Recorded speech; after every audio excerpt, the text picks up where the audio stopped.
Alrighty, I just got done with the thumbnail for this video, so figured might as well go ahead and start recording. Just back on some more Warframe. I'm probably just going to do more leveling again. Hopefully my affinity booster refreshed. I think it has now. Oh yeah, and Borrow's coming tomorrow, so let's go ahead and do an affinity booster, hopefully, because I'm just going to do some leveling. I should probably farm some Aya this weekend. I have 3 left, and that's not going to do for Prime Resurgence. Should maybe try to get, I don't know, 20. I think that should do it. So I messed around with a bunch of my recording settings. I've tried messing with like some video quality settings and also some mic filter. Try to make my mic sound at least a little bit better and the video quality to look at least a little bit better. Oh wow, 5 minutes. Okay, we just gotta wait 5 minutes. Well, I suppose I could go ahead and do at least a run while waiting. But I probably spent about an hour just messing with settings, and I almost had some PTSD from when I was initially working on my audio when I first started recording back in, what, that was like probably 2024 now, right? Man, it's crazy how time flies. It's just the base audio quality with like no filters, no adjustments was just so garbage back then, and I spent hours working on it. It actually drove me insane trying to figure out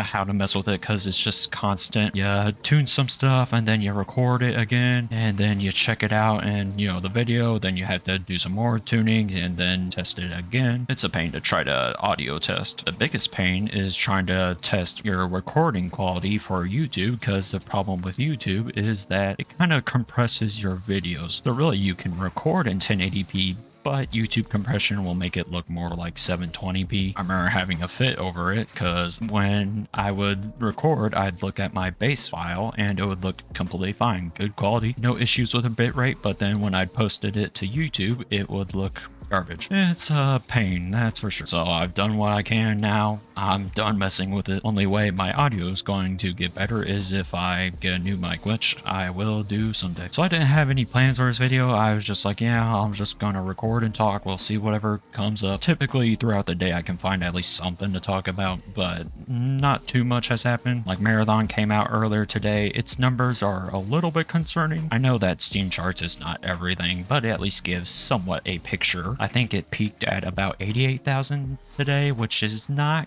great. For reference, Arc Raiders had 250,000 on launch, so it's quite a stark difference. And if you ask me, I think Bungie needs the level of success as Arc Raiders in order to kind of maintain position as a company, to not have layoffs potentially, because as I mentioned in my previous video, Bungie is just not in a good situation right now. They've canceled 2 to 3 projects, they had layoffs twice. One of those layoffs was even after like a pretty big DLC. I mean, the final Shape had a peak of over 300,000 on Steam, and yet they still had layoffs after that, so they're not in a good situation right now. And also, Sony bought them for $3.6 billion. So Sony's definitely going to want a return on investment for that. That's huge spending that they made. So it's pretty concerning. I mean, it's not the weekend yet. Arc Raiders it was like 250,000 on launch, and then about a week and a half later, it reached its new peak of about 480,000. So like maybe Marathon will have a larger number after a week or so. I don't know, but there's no way it's going to go from like 80,000 to 400,000. I don't see that happening really. From what it's being reviewed, it's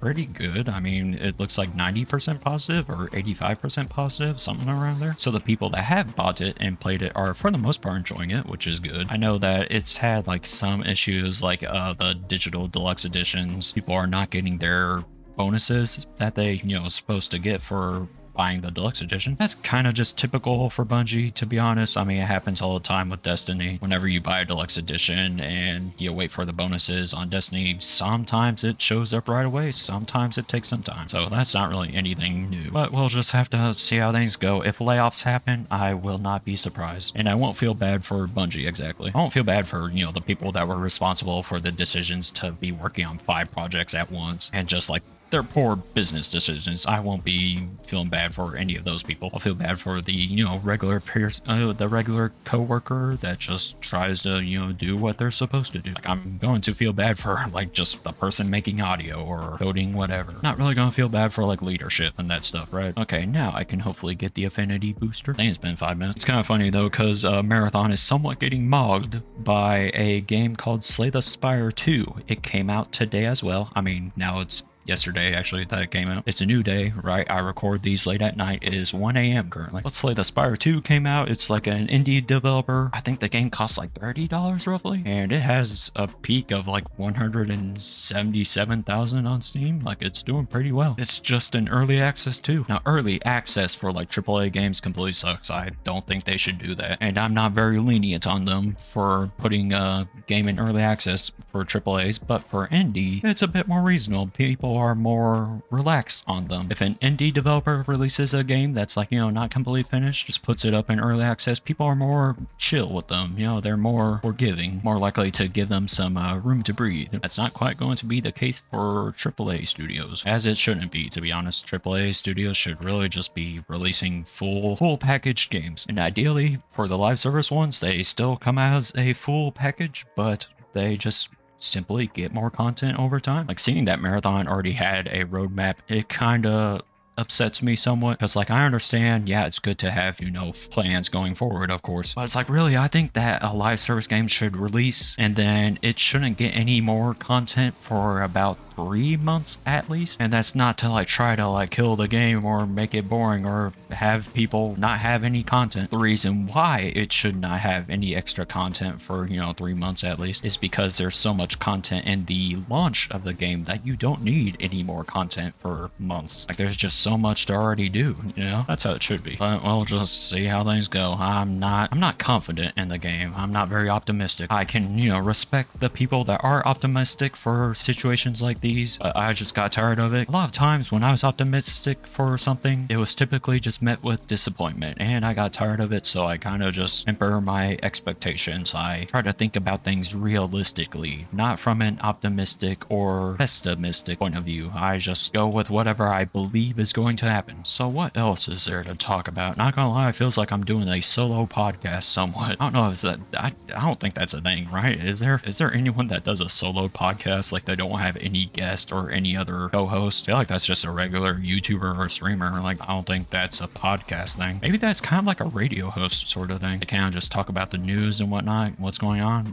But even then, radio hosts kind of typically have another person on, or they at least like talk to guests, right? Gotta say, there is a lot of trash podcasts out there, or just boring ones. I don't get the advice of like, oh, you're looking to start a YouTube channel, you're looking for what to do, just start a podcast. I don't really get that at all. Like, I don't really see how you can grow a channel from just doing a podcast without having like some very special guest on. Because obviously, if you do a podcast and you have like, I don't know, Jim Carrey, just because he's the one that comes to mind right now with all the stuff that's been happening about his doppelganger or whatever. But obviously, if you're a new podcaster and you have a special guest on like him, then yeah, you'll probably get plenty of views. But if it's just like you and your friends talking and you're just starting, you are not going to like get anyone. So I just really do not get that advice at all. And really, I do not recommend it at all either. Because a lot of the time, people that watch podcasts, they know a fair bit about the host. Like, I have about 2 podcasts I watch here and there. They're hosts that I already know about because they've been YouTubers for a long time. Then one day they're like, oh, let's start podcasting. So that makes more sense. And plus, they just talk about a game that I'm interested in. One talks about Destiny 2. One talks about Call of Duty. I don't really play Call of Duty so much anymore. Last one I bought was Black Ops 6, but I only put like 10 hours into it. What's funny is I didn't even think Black Ops 6 was bad. I was just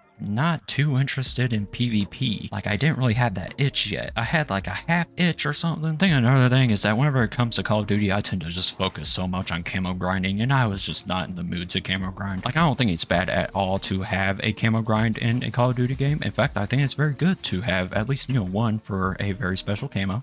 Damascus, Dark Matter, that kind of stuff. That's really nice to have. It gives you something to go for. But I do think an issue Call of Duty has been having is that they treat it as like it's the main point of playing the game almost. I think another thing is that there's just like too much other progression, more so in the attachment systems and also perks. Like, it should not take, that long to unlock attachments and perks or whatever else. Do I think Call of Duty is going to be a dead series? Probably not. I mean, the saying too big to fail still kind of rings true. It's too big to die, I think. Like, obviously it can fail. Black Ops 7 did not meet revenue goals or target, whatever. But it's not like Call of Duty's dead now. It's not like they're done with Call of Duty. They'll still keep doing Call of Duty for years. Really, I think they just need to have like a Battlefield 6 kind of moment where they listen to the community and give what they want. The problem is that they just need to actually have a good post-launch as well, because Battlefield 6 launch very good. People had, slight issues with it, more so the map selection, I think. But besides that, people loved the launch of Battlefield 6. Problem was, post-launch, there has just not been very many updates to the game. Really, I think if you ask me, have a launch for a Call of Duty that is what people want, what the community wants. If they want that kind of Black Ops 2 style, that OG Modern Warfare 2, whatever, maybe they have like a Black Ops 2 remaster or Modern Warfare 2 remaster or whatever. Just have a launch that people are satisfied with, and then if the post-launch can be supported to the level of Modern Warfare 3, the new one, that would be great. Because obviously people did not really care for Modern Warfare 3 at launch, more so because of the campaign. People were loving the multiplayer, me included. I played Modern Warfare 3 multiplayer a fair bit, and the post-launch of Modern Warfare 3 was probably like the best support we've ever had for a Call of Duty in general, to be honest. Like, Sledgehammer Games really did do a great job at supporting the post-launch. It's kind of like there was just like a new thing every week to get into. It was pretty crazy. I do think there was like a bit too much of a focus on Warzone for a while. Obviously not a problem supporting Warzone. The problem was more so that it kind of took away from multiplayer, which, like, multiplayer is still a pretty significant core audience, so it's not really a good idea to neglect them. And I did hear that a popular Call of Duty leaker has gotten ceased and desisted. I mean, like, obviously people are upset about it, but at the same time, I kind of understand why, because leaks can be positive or negative. Obviously, if the news are negative, yeah, it's going to be bad for Call of Duty. But even when it could be like good news, it's more so when leaks are wrong, because that could potentially hurt Call of Duty, or I mean, some positive leaks that are wrong can help it at least somewhat with its image. The problem more so is that sometimes it gets people's hopes up too much, and then Call of Duty has to hit them with their reality. And also sometimes leaks just ruin the surprise of things. Like, honestly, I'm getting tired of leakers as well. Like, I understand why people would want leakers, because if it's a company they're kind of skeptical about, then yeah, they kind of want to hear what's going on way ahead of time. But if I'm to be honest, I'm just so tired of leakers, because even when it's good news being leaked, it still just ruins the surprise, and then you don't really get, I mean, that's it really, it just ruins the surprise, and I'm tired of that happening. And Call of Duty does not get hit with good news very often, so I'm really kind of just talking about gaming in general, where I do not really care for leaks. I mean, it's like happening everywhere, leaks everywhere, cheaters everywhere. It's exhausting. I heard that there was even cheaters in some sort of NBA game. It's kind of like, how do you cheat in it? But then when it was described to me, it makes more sense, because you're basically not able to miss your shots, right? I say right a lot. I am noticing that right now. I don't really feel like there's been too much else going on. Just kind of COD leaker got ceased and desisted. Marathon came out. It's not doing too hot at the moment. Slay the Spire 2 got released in early access, and people are really enjoying it. That's great to hear. A lot of people playing it too. I feel like that's about it when it comes to gaming news, at least, because I don't really keep up with like any sort of other news. I still just mostly use YouTube for gaming. There's like, some reality stuff that I don't mind. Like, oh man, I used to watch Good Mythical Morning a lot, actually. I feel like I go in phases with them. Like, I'll stop watching for about 8 months, and then I'll just binge watch them. It actually reminds me of someone that reminds me of someone saying that YouTube should just get rid of subscriptions, and like, no, that's a stupid idea. Like, I know some people complain like, oh yeah, YouTube does not show videos from people that they're subscribed to and they're recommended, and like, yeah, I get that, but you're probably not really going to get videos from people that you are subscribed to that you are not really actively watching. And also, there is a subscriptions tab, to be fair too. But also, I feel like having just subscriptions is a nice way to bookmark people, because Good Mythical Morning, for example, I have not watched them in a while, but I probably will watch them here, I don't know,